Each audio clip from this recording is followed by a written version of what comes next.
Chicken का जायका आलू के कबाब में वो कैसे। अस्सलामुअलैकुम। क्या आप चिकन कबाब के शौकीन हैं तो ये आलू के कबाब आपके लिए है। जायका ऐसा कि चिकन जैसा। आज हम बनाने जा रहे हैं वो कबाब जो बच्चों के लिए मजेदार और बड़ों के लिए यादगार होंगे और ये आपकी फैमिली के फेवरेट कबाब बन जाएंगे। जब आपके घर वाले ये कबाब खाएंगे तो बाकी के तमाम कबाब की छुट्टी हो जाएगी। ये कबाब सर्दियों के खास दिनों में आपकी दस्तरखान की जीनत बनेंगे। बस आपने क्या करना है, वीडियो को लास्ट तक देखना है। इंशाल्लाह तमाम टिप्स एंड सीक्रेट मैं आपके साथ शेयर करने वाली हूँ। अपना फीडबैक भी जरूर दीजिएगा। आलू के कबाब बनाने से पहले चंद अहम चीजों का ध्यान रखना बहुत जरूरी है। सबसे पहले बाजार से खरीदते वक्त ये एहतियात करें कि आलू दरमियाने साइज के हों, बल्कि मीडियम साइज की आलू में बहुत ही उम्दा जायका होता है। आलू को सही मिकदार में उबालना कबाब की कामयाबी की जमानत है। तो आज हम इन आलूओं का इस्तेमाल करते हुए बहुत ही यूनिक तरह के ये कबाब बनाने वाले हैं। बस आपने वीडियो को लास्ट तक देखना है। इंशाल्लाह मैं आपको ये मजेदार क्रिस्पी कबाब बनाना बताऊंगी, वो भी बहुत ही खास तरीके से। आप देख सकते होंगे कि हमने एक आलू का छिलका रिमूव कर लिया है। अब हम इसी तरीके से तमाम आलूओं का छिलका रिमूव कर लेंगे।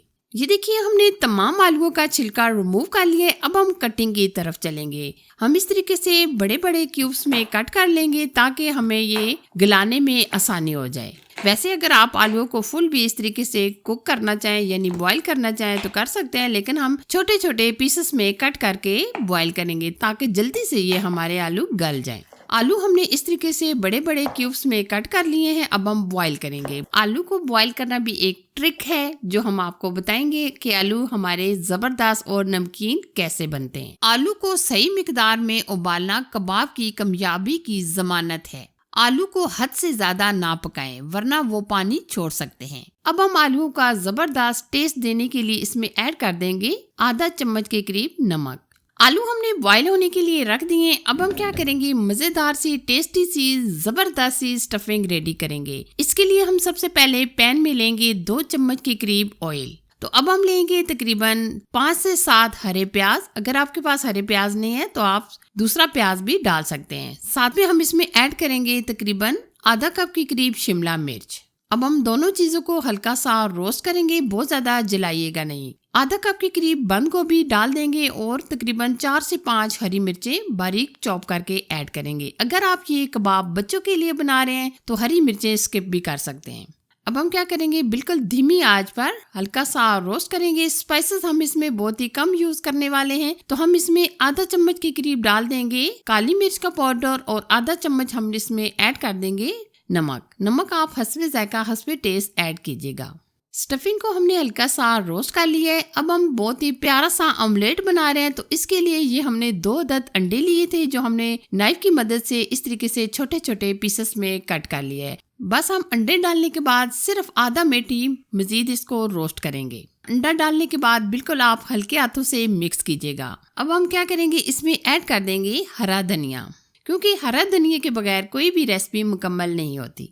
ये देखिए माशाल्लाह बहुत ही परफेक्ट, बहुत ही अमेजिंग हमारी स्टफिंग रेडी हो चुकी है। अब हम इसको हल्का सा ठंडा करेंगे। इधर आप देख सकते हैं माशाल्लाह आलू भी हमारे अच्छी तरीके से गल चुके हैं। अब हम पानी ड्रेन कर लेंगे और आलूओं को हल्का सा ठंडा कर लेंगे।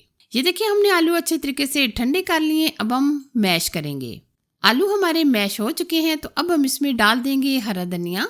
अब हम यहाँ भी बहुत ही कम मसालों का यूज करेंगे। हम इसमें डालेंगे आधा चम्मच के करीब काली मिर्च का पाउडर। अब हम इसमें आधा टीस्पून नमक ऐड कर देंगे, क्योंकि नमक आप एहतियात से डालिएगा क्योंकि आलू बॉईल करते टाइम भी हमने नमक डाल दिया था। अब हम अच्छी तरह एक बार मिक्स करेंगे। आप देख सकते होंगे कि आलू भी हमारे अच्छे तरीके से मैश हो चुके हैं। अब हम कबाब की तरफ चलेंगे। कबाब बनाने के लिए हम इस तरीके से थोड़ा सा बैटर लेंगे और हाथों में इस तरीके से फैला लेंगे। फैलाने के बाद हम इसमें ऐड कर देंगे मजेदार सी स्टफिंग। अब हम इसमें स्टफिंग ऐड कर देंगे तकरीबन 2 चम्मच के करीब और थोड़ा सा हम इस तरीके से आलूओं का बैटर मजीद लेंगे और अब हम कबाब की शेप में इसको बना लेंगे। कबाब आप अपनी मर्जी से किसी भी शेप में बना सकते हैं, लेकिन हम इस तरीके से राउंड शेप में बना रहे हैं। ये देखिए मजेदार सा एक कबाब हमारा रेडी हो चुका है। इसी तरीके से तमाम कबाब बनाकर तैयार कर लेंगे।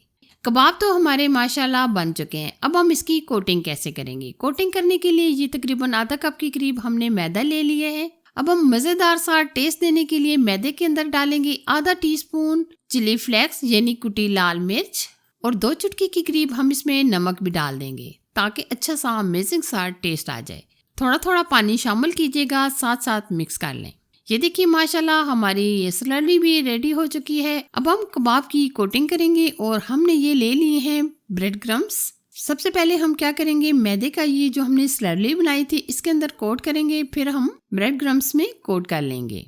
ब्रेड के जो क्रम्स होते हैं ये जब कबाब के ऊपर कोटिंग हो जाती है तो बहुत ही प्यारी लुक देते हैं ये कबाब। ये देखिए हमने एक कबाब की कोटिंग करके रेडी कर ली है। अब हम इसी तरीके से तमाम कबाब की कोटिंग कर लेंगे। अब मैं यहाँ आपको बताना चाहूंगी कि अगर आप ये कबाब सेव करना चाहें तो आप इस तरीके से कोटिंग करके ये सेव करके भी रख सकते हैं। तकरीबन आप इसको 1 से 2 हफ्ता बनाकर रख सकते हैं, ये बिल्कुल ख़राब नहीं होंगे। अब हम चलते हैं जी फ्राई करने की तरफ। फ्राई करने के लिए पैन में हमने ऑयल को हल्का सा गर्म कर लिया है। बहुत ज़्यादा तेज़ ऑयल को गर्म ना कीजिएगा क्योंकि ये फ़ौरन से जो ब्रेड के क्रम्स होते हैं ये जल सकते हैं।